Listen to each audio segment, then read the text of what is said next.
O que mais acontecia nessa igreja? Falta de unidade, de humildade.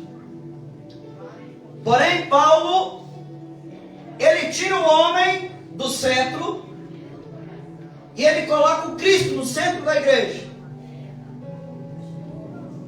Quer resolver todas as coisas? Comece com o exemplo de Paulo. Tire o homem do centro e comece a colocar o Cristo no centro de todas as coisas. Porque é Jesus o centro de todas as coisas. Lá no paraíso, no Éden, havia uma árvore chamada árvore da vida. Ela estava na onde? No centro, no meio. Aquela árvore apontava para Cristo Jesus, que hoje Jesus é a nossa vida. Ele mesmo diz: eu sou o caminho, eu sou a verdade e apenas eu sou a vida. Jesus Cristo é o centro da igreja. João, na ilha de Patmos, na carta da revelação de Apocalipse, ele viu alguém que estava no meio de 7 castiçais de ouro. Os olhos dele eram como fogo, os pés como de latão reluzente, como se havisse saído de uma fornalha, os cabelos brancos como a neve. E quando ele olhou, o próprio Jesus revelou para ele: olha, João, você está vendo essas estrelas? Representam os 7 mensageiros, o anjo da igreja, o pastor de cada uma das igrejas. Está vendo esses 7 castiçais que você está vendo aqui no meio? Esses 7 castiçais representam a minha igreja. E quem estava no meio dos 7 castiçais? Jesus Cristo Todo-Poderoso. É Ele que está no meio da igreja. É por isso que Ele disse para Pedro: tu és Pedro, uma pequena pedra pequena, mas é acima de mim, é sobre a rocha que se chama Jesus Cristo, que a igreja é edificada, e as portas do Hades, no original, não vão prevalecer contra a igreja de Jesus Cristo. É por isso que o inferno não prevalece contra a tua vida e nem contra a minha vida. Sabe por quê? Porque a nossa vida está edificada no centro de todas as coisas, que se chama Jesus Cristo, o Filho de Deus. É nele que tem que estar alicerçada a nossa fé. É para Ele que nós temos que estar olhando. E a Bíblia diz: olhai para mim e sereis o quê? Salvos. A carta aos Hebreus diz: continuemos a olhar para Cristo, o autor. É Ele que gera fé, e é Ele ao mesmo tempo que também consome. Olhar para mim, o autor e consumidor da vossa fé. Ei, querido, Jesus é o centro de todas as coisas. Aleluia. Fuja de louvores, eu vou falar, Jesus, que tira o Cristo do centro e coloca as pessoas. Fuja de igrejas, fuja de pregações que tiram o Cristo do meio e coloca as pessoas. Cristo é o único alicerce vivo em qual se mantém a igreja dele, e as portas do inferno ou do Hades não vão prevalecer contra a igreja de Deus. É por isso que você está aqui, não é porque você é melhor. É por isso que você está de pé, não é porque você é melhor. É porque você está alicerçado com a tua casa em Cristo Jesus. E Paulo conheceu o Antigo Testamento, a lei, mas quando ele se encontrou com Cristo, ele conheceu a graça. Então Paulo, diante de uma situação dessa, com a bagagem que ele tinha, e Paulo tinha conhecimento, viu? Cidadão romano, nos dias de hoje, italiano, visto italiano, europeu. Ele tinha cidadania. Paulo Tarso, de Tarso, Saulo Paulo de Tarso. Ele falava hebraico, aramaico, grego, latim, e ainda, para quem gostasse, tinha um hebraico. Só que ele não ousou colocar a mão dele para resolver os problemas da igreja de Filipos. colocou Cristo no meio da igreja. Porque eu não posso fazer nada, mas o Cristo que eu sirvo pode. Eu vim nesta noite aqui anunciar o mesmo Cristo que foi anunciado para a igreja de Filipenses. Ele é o Cristo que tudo pode resolver. Ele é o centro de tudo, como foi louvado aqui pelos jovens. A glória é dele, o louvor é dele, a honra é dele, e tudo aqui é para ele.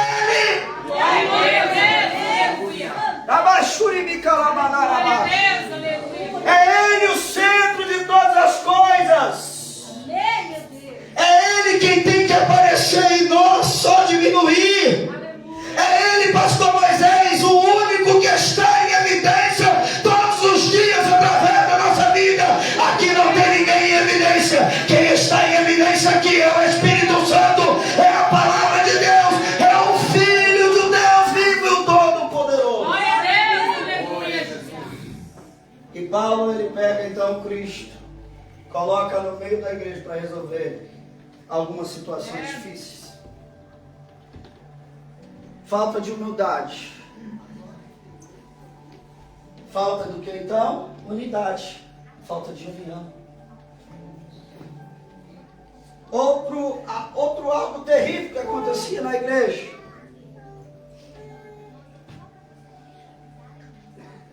A falta de humildade. Então Paulo falou, olha, eu não posso resolver nada aqui, mas eu conheço um. E se a gente seguir o exemplo dele, irmã Conceição, e aí ele começa a falar no versículo 5: seja a atitude de vocês a mesma, não pode ser diferente. O que é ser cristão?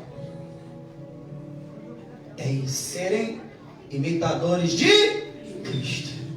E Paulo está dizendo aqui, ó, sejam a atitude de vocês a mesma que foi de Jesus Cristo. Imitem Jesus. Que embora sendo Deus, não considerou que o ser igual a Deus era algo que ele deveria apegar-se, mas se esvaziou-se a si mesmo, vindo a ser servo, tornando semelhante aos homens. Isso fala de duas coisas: humildade, prontidão para estar a serviço do reino de Deus. Estar a serviço do reino de Deus não é ser visto.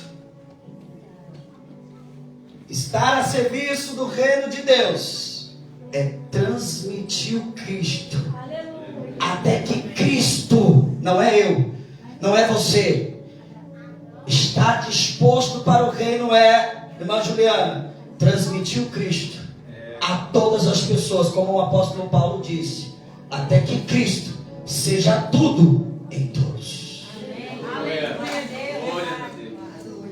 Jesus foi humilde. Ele era Deus, estava com Deus. O Evangelho de João, capítulo 1, diz que ele era a palavra, ou o verbo, que estava com Deus e era Deus. E tudo que foi criado e feito, foi feito por intermédio da palavra. Essa palavra é o verbo de Deus, que é Cristo Jesus. Mesmo assim, ele não olhou para isso. Eu sou Deus e eu vou me apegar a isso. Ele olhou ao propósito de Deus. Evangelho de João, capítulo 3, versículo 16. Porque Deus amou o mundo de tal forma que enviou o seu único Filho. É por isso que ele não se apegou, querido. Eu tenho a mesma essência que Deus. Como eu vou descer lá e vou me tornar homem? Vou me tornar servo dos homens. Detalhe: vou ser obediente até a morte, vírgula, morte de cruz. Humildade. A humildade de Cristo é algo que não só os jovens dessa igreja sabem, porque Deus amou o mundo de tal forma que enviou o seu único filho. É por isso que ele não se apegou, querido. Eu tenho a mesma essência que Deus. Como eu vou descer lá e vou me tornar homem? Vou me tornar servo dos homens. Detalhe: vou ser obediente até a morte, vírgula, morte de cruz. Humildade. A humildade de Cristo é algo que não só os jovens dessa igreja sabem, porque eu sei que aqui, graças a Deus, todos já sabem sobre isso. Não só os jovens, mas toda a igreja.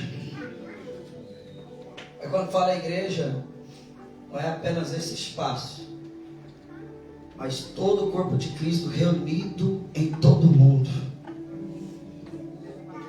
Jesus desceu como homem, cumpriu sua missão como servo, foi obediente até a morte.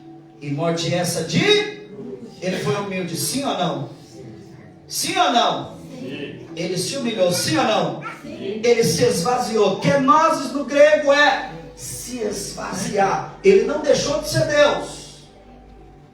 Jesus tinha duas naturezas na terra: 100% homem, 100% Deus. Mas o que ele deixou então? O trono. Ele deixou de ser servido pelos anjos para cumprir uma missão e vir na terra nos servir. Aquele que é leão se tornou cordeiro e veio aqui na terra. Por isso que João Batista, quando vinha alguém se batizar, ele dizia: lá vem uma cobra, raça de víboras, está vindo ali. Mas quando ele olhou Jesus, ele diz: eis aí o cordeiro. Eis aí o cordeiro que tira o pecado do mundo. Se você olhar para a vida de Cristo, é uma vida de humildade. O que faltou em Lúcifer, ou estrela da manhã no céu, em Jesus transbordava. Lúcifer estava no céu e era um querubim ungido de Deus. Quando ele andava, saía a música dele, a adoração saía dele.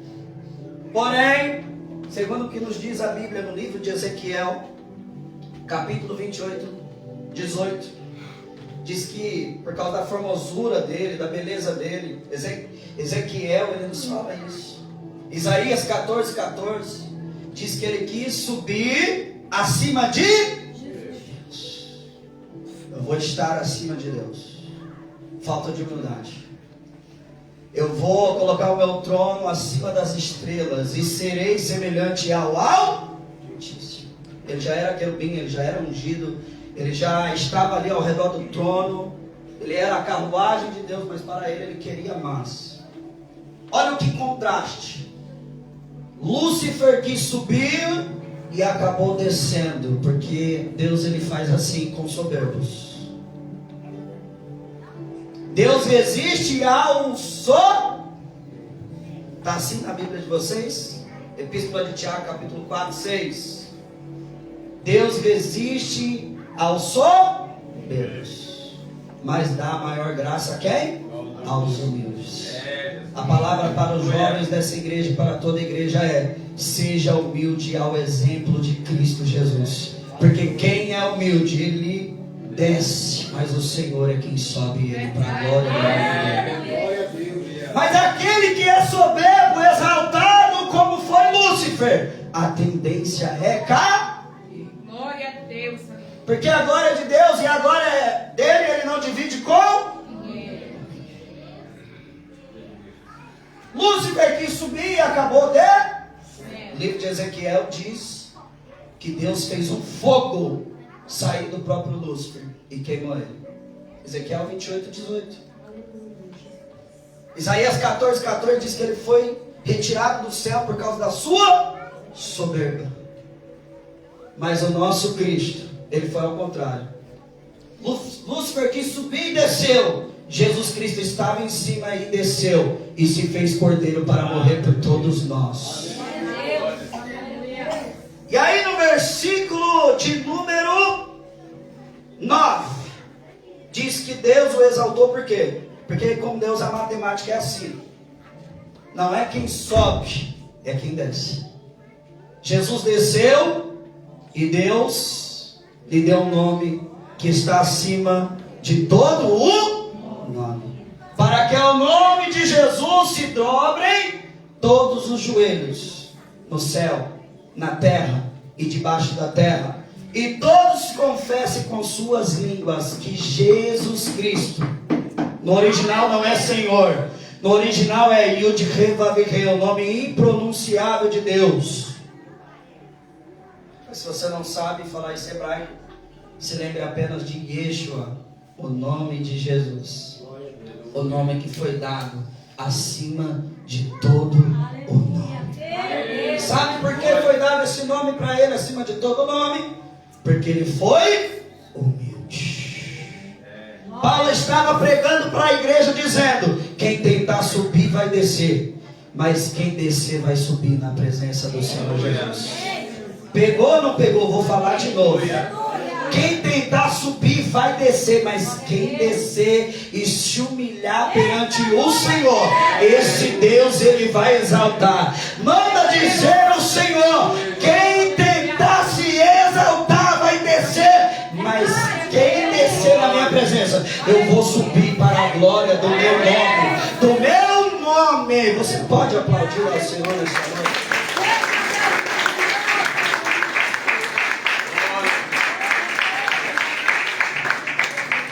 Jesus se humilhou e desceu como homem, viveu como homem, morreu como homem, foi crucificado como homem, e ele se tornou servo. E ele deu-nos o exemplo. É por isso que Paulo usou o exemplo de Jesus. Quando surgiu uma questão, lá em Mateus capítulo 18, versículo 4, entre os discípulos, não era de fora, era de dentro: Senhor, quem é o maior no reino dos céus? Jesus trouxe uma criança e colocou no meio e disse: aquele que se tornar como criança, esse é o maior no reino de Deus. O que é se tornar como uma criança? É ser humilde. A criança ela tem um coração puro. A criança tem um coração sincero. A criança não guarda rancor. A criança ela não guarda mágoas. E Jesus disse: ainda tem mais, para entrar no meu reino tem que se humilhar, tem que ser como criança na minha presença. Só vai entrar no reino de Deus aqueles que se humilharem como crianças.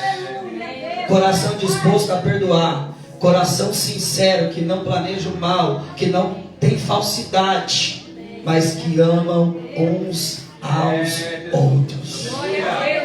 Amém, meus irmãos? Olha o que Jesus ensinou. Mateus capítulo 12, versículo 25. Todo reino dividido contra si mesmo, ele será o que então? Arruinado.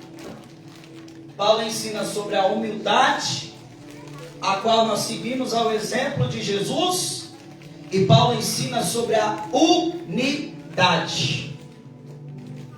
Sabe por quê? Porque nós só vamos vencer como igreja se formos humildes como Cristo Jesus e se formos unidos. Jesus ele relatou: todo reino dividido contra si mesmo será arruinado, e toda cidade ou casa dividida contra si mesmo não subsistirá. Sabe o que Jesus estava dizendo? Há um poder muito grande na união e na desunião. Mas graças a Deus eu estou pregando nessa noite para o povo unido no Pai, no Filho e no Espírito Santo de Deus. A igreja do Senhor Jesus nos dias atuais, que aguarda o arrebatamento, que aguarda a vinda do noivo, só vai vencer tendo humildade e sendo um, assim como Jesus é um com o Pai e com o Espírito Santo de Deus. Jesus ele diz assim: quem não é contra nós é por nós. Em Jesus então não há o quê?